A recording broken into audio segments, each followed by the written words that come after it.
So what's really important is that you build a model before you go into your crowdfunding campaign. And Thomas is spot on, there are a bunch of agencies.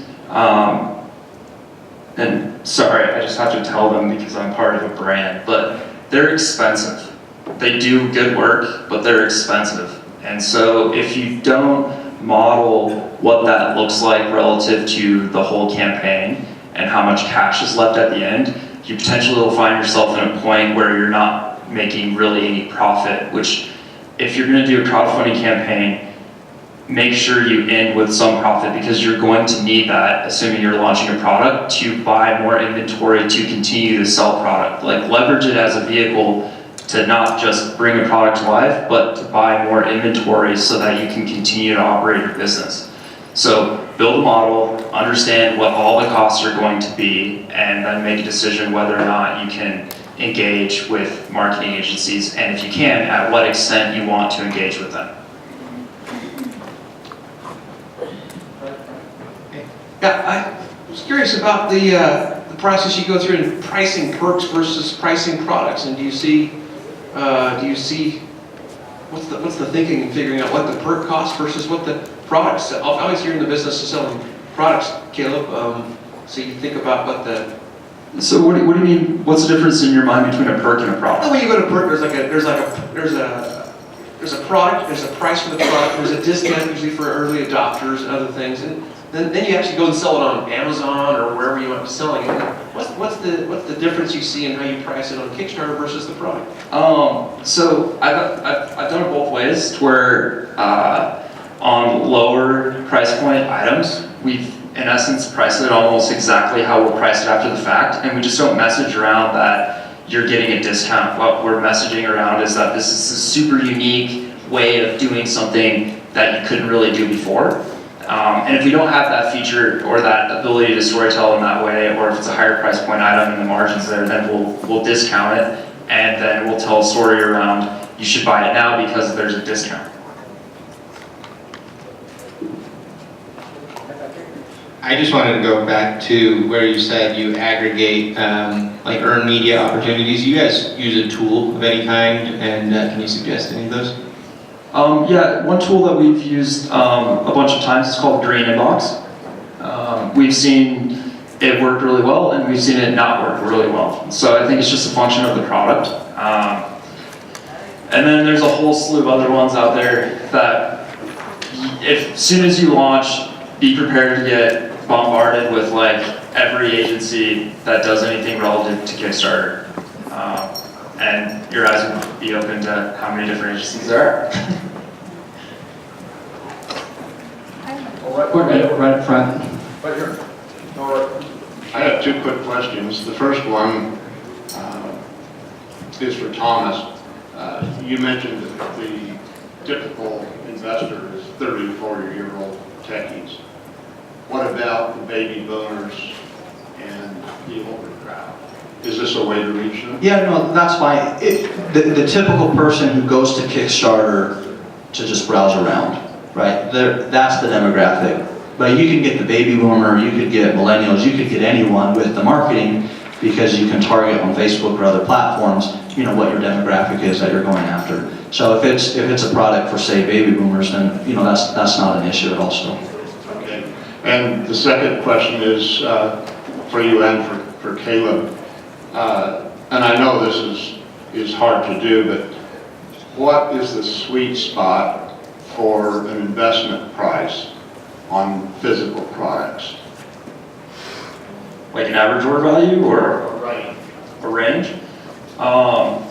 We've sold products from $20 to a couple $100. And so I strongly believe that it's all about the storytelling on the page and then getting the right eyeballs to the page. And if you're good at that, it doesn't matter what the price point's going to be, people will buy it because they see the value. I would say 200-300 is kind of a sweet spot. If I were going to say, hey, I'm going to create a product, what kind of product? If I was just going to choose a product and start from price point, I'd say 200 to 300. If it's $20 to $30, it could still do well, but marketing is going to be very hard.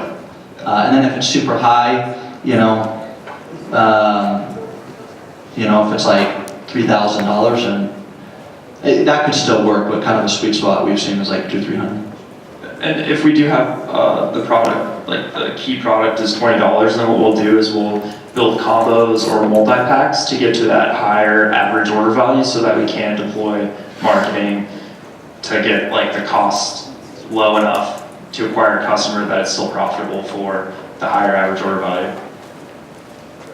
At Purple, we've seen success with making an accessible price point, and then like a no-brainer, like tiered up for like to get 2 of them, and that's been really helpful in getting the average order value up for us.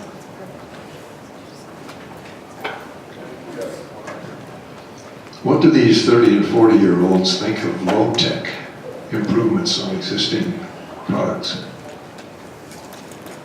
Meaning taking a product and taking the tech out of it type idea? No, low-tech, little or no. Yeah, I mean that's still completely fine if you browse. I mean, there's a lot of products that have no tech, but maybe it's just innovative in some other way, and that can still do really well. Okay, back here. I have a question for Alisa. You talked before about how that Facebook allows you to really drill into markets that you can kind of target the people that you want. And I was wondering if you could get some tips on how you figure out who you want to target on Facebook. Yeah, so it's important to start off broad. A mistake that I see that new people to Facebook advertising when they get in there is they're already have a perceived idea of who their target audience is, or for specific creative, they're like, this is going to resonate with millennial moms.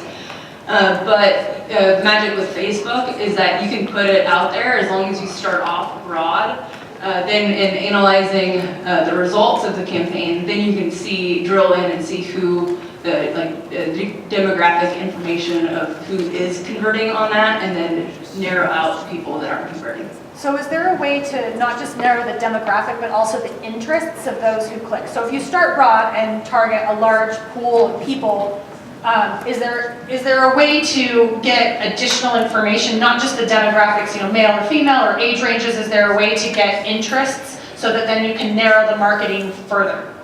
So on Facebook, they recently removed the ability to look at custom audience insights, which is unfortunate, but you can still look at customer insights for your page followers. So that can still be very helpful, and you can drill into most likely pages that they're likely to follow, where they shop, like home value, they're like educational, get a really good idea of who your audience is. And to add to that, you can still go broad, but also still be specific. In Kickstarter, or excuse me, Facebook, how a campaign works is you have a campaign, and then within a campaign you have multiple ad sets, and then for each ad set you have what the specific ads are that are going to show up. And so you can create different ad sets, so you can say, oh, I want to target people in this ad set for people who like soccer, and in this one people who like basketball, and this one people who like hockey. So you can segment before you start turning the traffic on, right? Don't dump everything into just one, I'm just going to target everyone in the US, right? You're just going to get like some male-female age breakdown. But if you have an idea for who you're going to be targeting, then put those in the ad sets and track either with the link or the Facebook conversion pixel, how is this ad set performing? And that way you'll be able to tell based off of the interest how different audiences perform. Hi, I was hoping you could all talk a little bit about estimating timelines for delivery for the product, especially on your first ones before you had experience in terms of how optimistic versus pessimistic, and then managing expectations.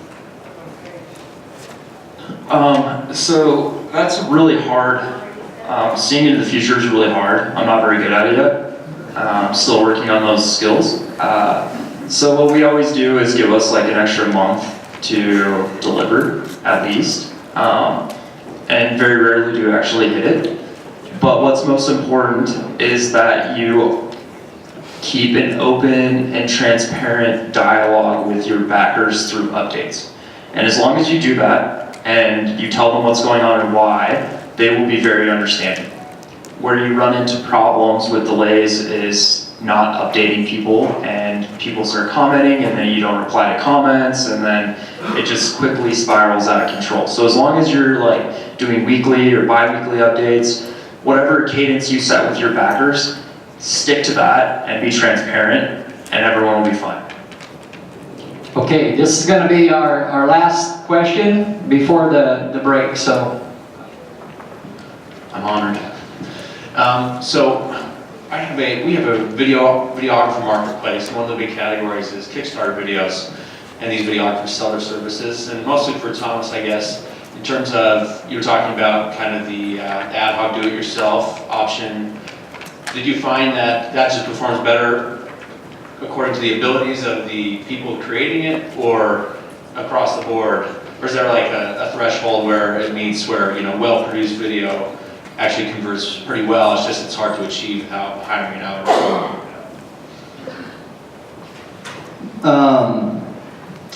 I would always say the product is going to be one of the most important elements. If you have a crummy product, it doesn't matter how amazing the video is. It's not going to perform well, right? But if you have a product that has a strong value proposition, as long as it doesn't look,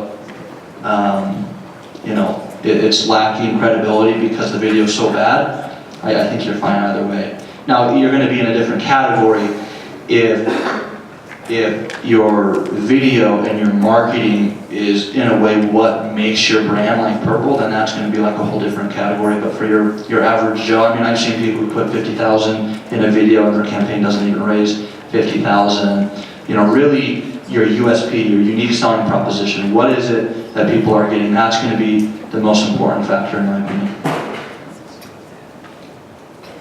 Great. All right, guys, thank you so much for being with us today. Please give us a round of applause to our panelists here.